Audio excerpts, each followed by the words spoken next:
Welcome to another video. My name is Tadpole J. I'm going to be here teaching you how to rethink how you've been painting your miniatures in the order that you've been doing it. So at the very beginning of the video there, you saw this miniature Bullseye from Marvel Crisis Protocol all finished up and ready to go. I'm going to give you a little bit of an insight on how I paint that model and why it's a different way than you would have expected. So what we have first, I started out with the very typical base black primer, Vallejo black primer through an airbrush. And then we're just going to do a little bit of a zenithal white ink over it. A little bit like so that the very top of the model is bright white and the very bottom of the model transitioning down to a black at the bottom from our primer still showing through. This kind of gives us a little bit of an insight on highlights or where the light's going to be hitting, and also takes a little bit of the work away. Up next, I'm going to start by doing some base coating. First up, we've got a dark Prussian blue.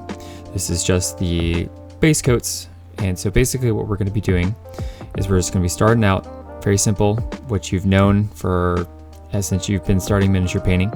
We're just going to be doing simple base coats, nothing crazy here. So I'm just going to start with this blue. But other than these base coats, this is going to be a very atypical way of doing a lot of the painting that we've known. A lot of the techniques that are in this video are normal techniques that many other people have done before. But we're going to be doing them in a different order to kind of rethink the way we paint this model. And in a way make things easier for ourselves, simplify the process, create great effects that normally would be much harder to do if we did these in different orders. And basically what we're trying to do is take a little bit of the work out of some of these techniques and create ways that these techniques are going to work for us rather than against us, and allow us to achieve easier results that are quicker, and create a great effect that anyone with even just the tiniest bit of practice can do.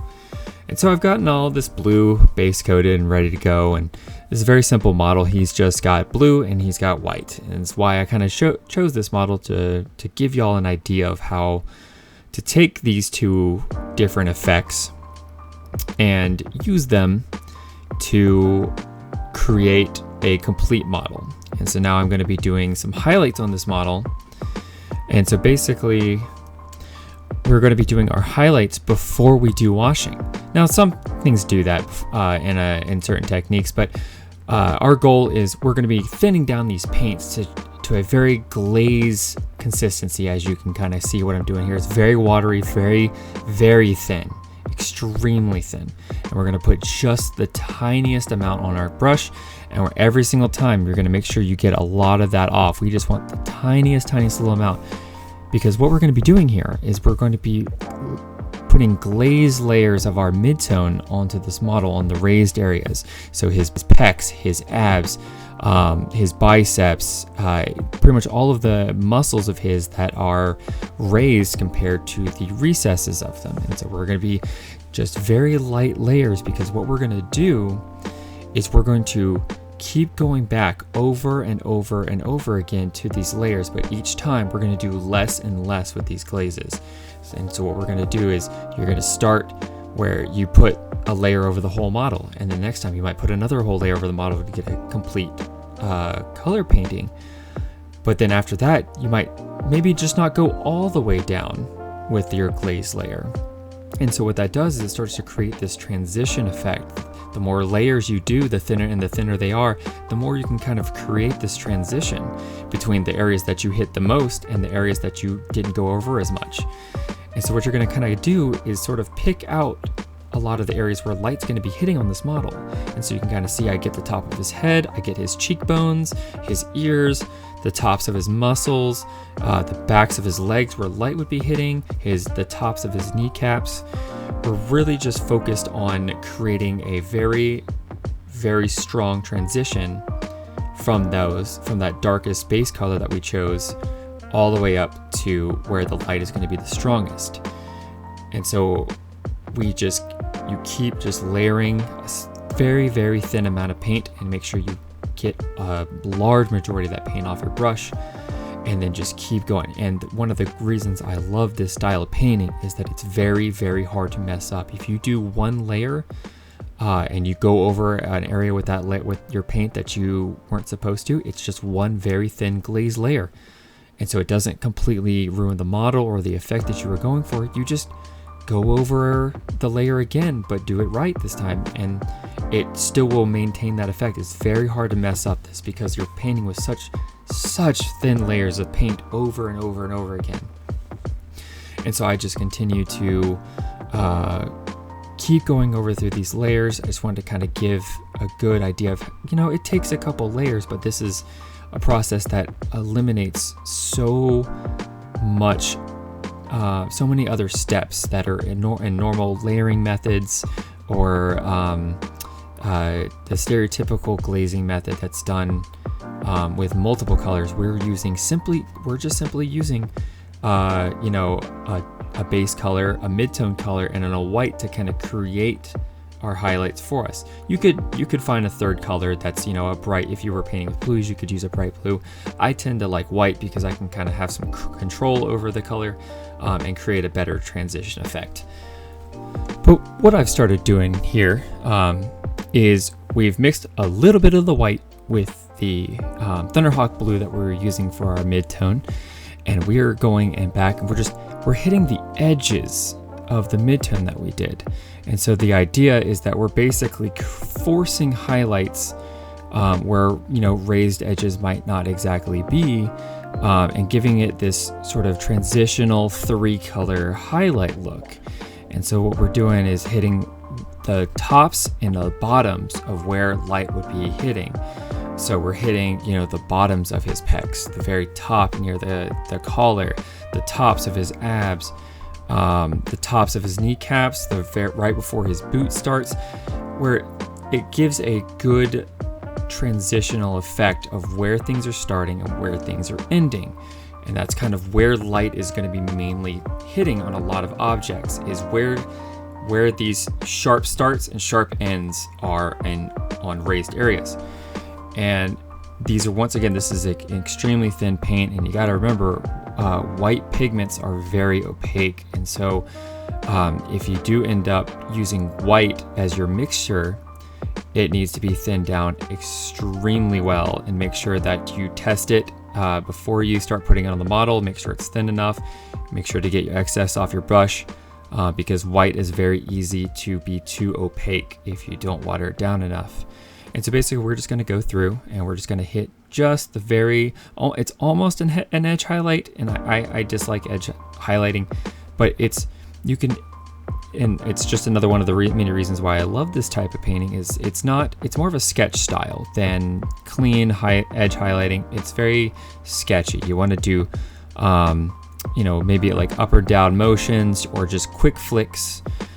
You don't want to do the very edge style of painting, and as you can see, I'm just sort of doing like, almost like I'm just, drawing. I'm not looking to be exact with these, and that's why I absolutely love this style of painting. And and as you can see, like right there, that was a little bit of a mess up, but it because it was such a glaze, it blends in to the model so well that I can easily fix it. And we just finished up these highlights, and now I'm just going in with my last little base color that we need to do, which is his skin tone.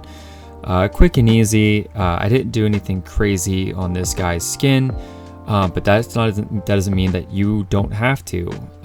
Skin is a very easy and fun one to create a lot of really cool transitional effects. Since most of his face was obscured by a mask, I wanted to focus on the mask itself versus his face. So I just used a very standard game color basic skin tone on his face, and made sure I just mixed in the tiniest little bit of white, hit his nose, hit the top, just a little bit of his chin, just to give a little bit of a transition.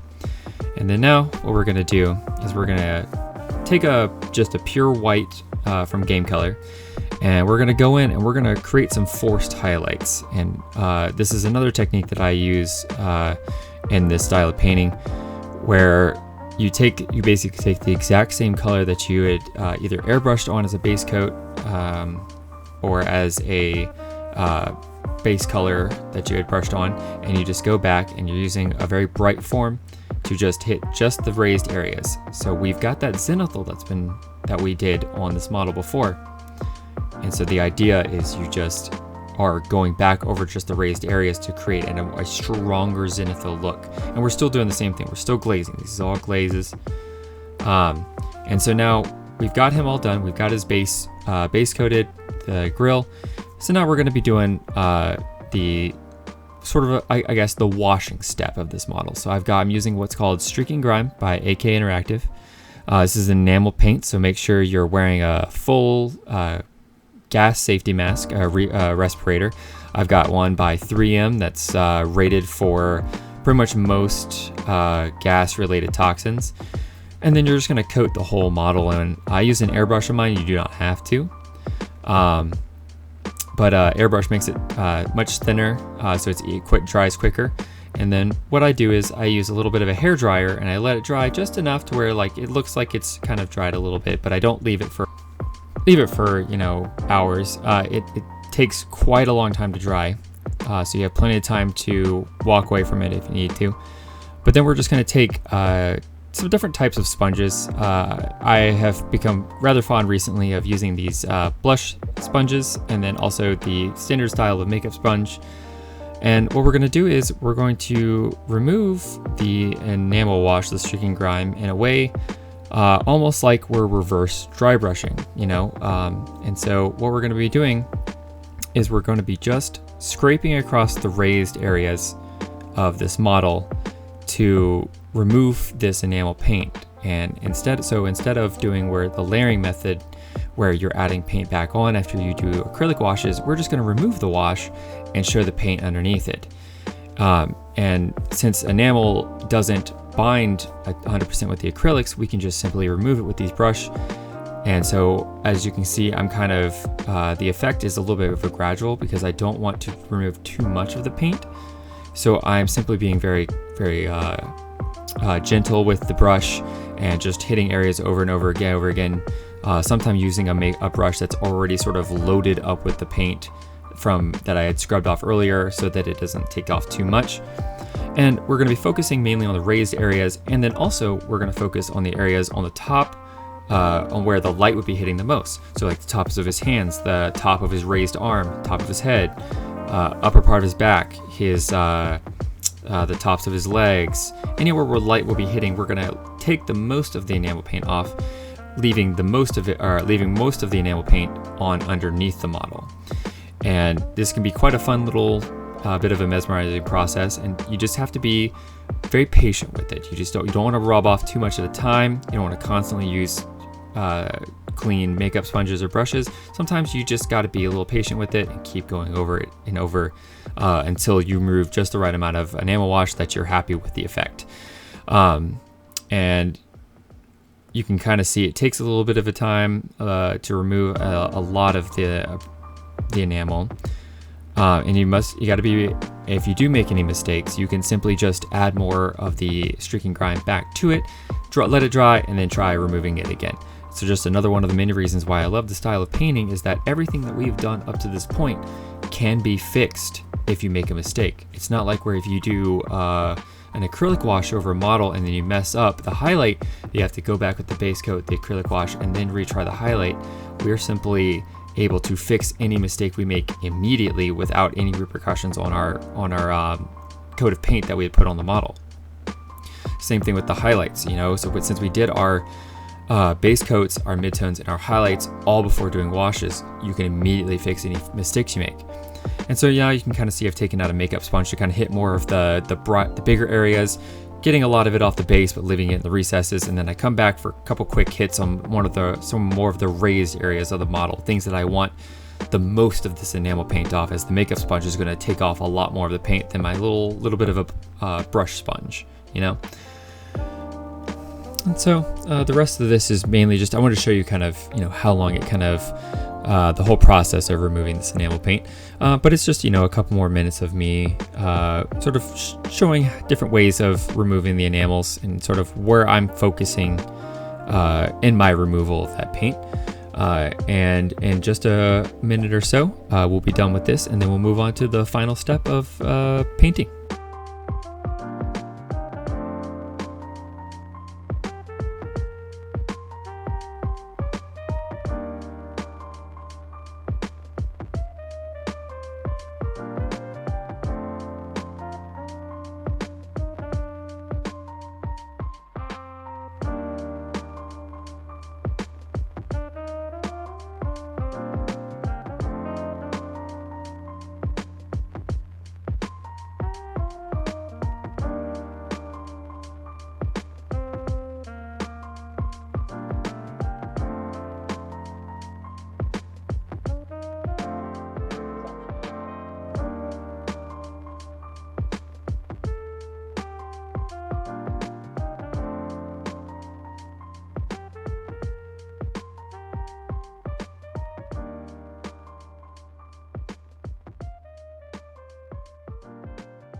All right, so now we've finished removing all the enamel paint. So now what we're going to be doing is we're going to be going back and sort of resituating some of our highlights. And especially you can choose, this is sort of like an optional step, is you can choose to just stop after the Streaking Grime and just leave things as they are. But if you really want to go that next step, this is kind of the way that I do it with my highlights, is that after we've done the enamel paint, we go back and we hit with more extreme highlights onto some of these areas. And why this works so well and is so great, and why I love it, is that acrylics and enamels don't mix well. And why that's a good thing is that when you apply an acrylic paint over an enamel paint that has not 100% fully dried, which takes quite a few hours, you get this sort of, it causes the pigments of the acrylic paint to separate slightly, almost creating a wet blend without you having to do any work. And so one of the techniques that I've learned to take advantage of when I'm doing this is that, and in this situation, I removed a lot more enamel paint than I normally would to kind of just show, what you're looking for when you're removing it. But sometimes, like, I will leave more enamel paint than I would normally like, on the model on the raised area, so that when I go for these highlights, it's creating this wet blend effect because the enamel paint is causing the acrylic to separate. But basically what we're doing is we're going back and just hitting some of these highlights with this white that got sort of diluted by the filter, that's this brown filter that's caused by the Streaking Grime. And this also allows us to create an even greater transition effect with these colors. So now not only did we do you know, the zenithal with the white, and then go with the bright white and hit the edges before we did the enamel wash, and now we're going and hitting the extremes again, so creating almost a fourth transitional effect with just the white. And you could do this again with his suit color, but why I wanted to kind of show both effects is, you know, doing all of the highlights before you do the wash and the effect that it creates, and then also doing some of the highlights and then doing even more after the enamel wash.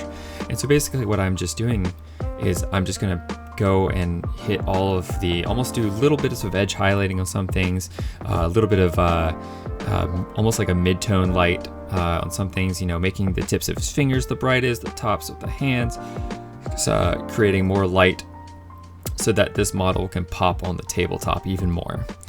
And it also allows me to fix any mistakes I made during the enamel removal process that I might not exactly want to go fix. Or maybe if I had messed up the zenithal earlier and didn't want to fix it, this allows me to fix that in this process as well.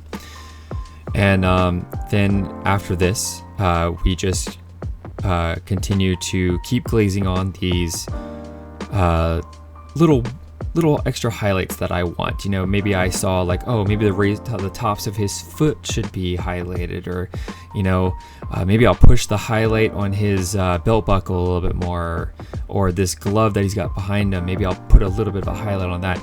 You know, it's that kind of thought process that is why this is, you know, I think a very fun way of painting, is that it allows you to get very creative in how you're painting. Because a lot of the steps are so much more simplified, and it's more about the process than all these complicated steps. There's only, you know, 4 steps. And so pretty much I'm just going to be hitting these white highlights for the next like minute or so. So I'm gonna if you want to see more of you know, where and why I choose certain highlights, you can continue to watch. If you want to see the last couple of steps and, you know, how I bring it all together, you know, just, you know, you can skip a minute or two ahead. And but I wanted to leave in, you know, just a sped up version of my full process for the people who really just want to see and get an eye for, you know, what should you be looking for with certain highlights and all that, because I feel like that's a task and a skill set that just takes kind of time to learn. And so I figure I'd give some people a way to kind of see where and why I choose certain highlights versus others.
All right, and now we've finished the white, so now we're going to go on to the last little bit of a glaze highlight step.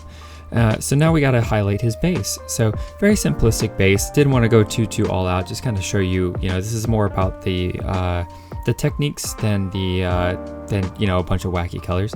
So I'm just going to go back and I'm going to take the original color that I used on the base, and once again we're doing very thin glazing consistency, extremely thin watery consistency. And so basically, since we've got a bunch of this enamel paint still on this base, what I can kind of do is I can do almost a sketching motion with my brush. So very much up and down movements, very light up and down movements. Don't go too far out. And we're basically just going to do a little bit of edge highlighting on the edges of this to kind of give, at a distance, much more noticeable changes in texture and form, giving this street the definition it needs. And I basically just go hit all the edges, kind of show where light is hitting on the sidewalk. And in about a minute, we'll move on to the next step.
And now, so we've finished glazing the sidewalk. I'm just going to do a little bit of a quick little rust effect using a rust paint to sort of simulate both rust and dirt. It's an enamel wash that I absolutely love. Highly recommend using this enamel rust wash for so many various things, but not really the focus of the video. Just kind of wanted to explain why I'm doing this. This is the final step before we move on to cleaning up the base of the rim and doing some varnishing. But I wanted to use this kind of time to sort of, give the deep, dirty statistics and explanation on a lot of these techniques I used. And, I really hope that this is something that interests you, and that because I think it's a great style of painting that a lot of people who've been painting for just a little bit and want to step up their game, and also improve in the future, because these are all techniques that you can use in other ways, and they can all be improved upon. I could easily take this model so many more steps using these exact techniques, but pushing them further and further and further. We could easily push the highlights on the white even better. We could push the highlights on the suit even better. We could go absolutely bonkers with this base, but here he is, all finished up, varnish, good to go. Very happy how he came out. But you can kind of see like how these transitions of color on the model, we didn't really do anything crazy to create these highlight effects. And so here's a nice little picture of the model, and you kind of get a really much better idea of these transitions, like how clean these transitions can sort of go with so little effort. And so I just want to end the video with a big thank you for making it this far. This is a long video, but I wanted to make sure that I explained my process and the best I could. And once again, if you have any questions, you can feel free to leave a comment in the comment section, and I will let you know. And I hope you enjoy the video. And I make these just for the love of helping people paint, as this was the way I learned when I first started. And now it's time for me to give back to those who are just like me, just starting out or wanting to improve. And yeah, until the next video, thank you for watching.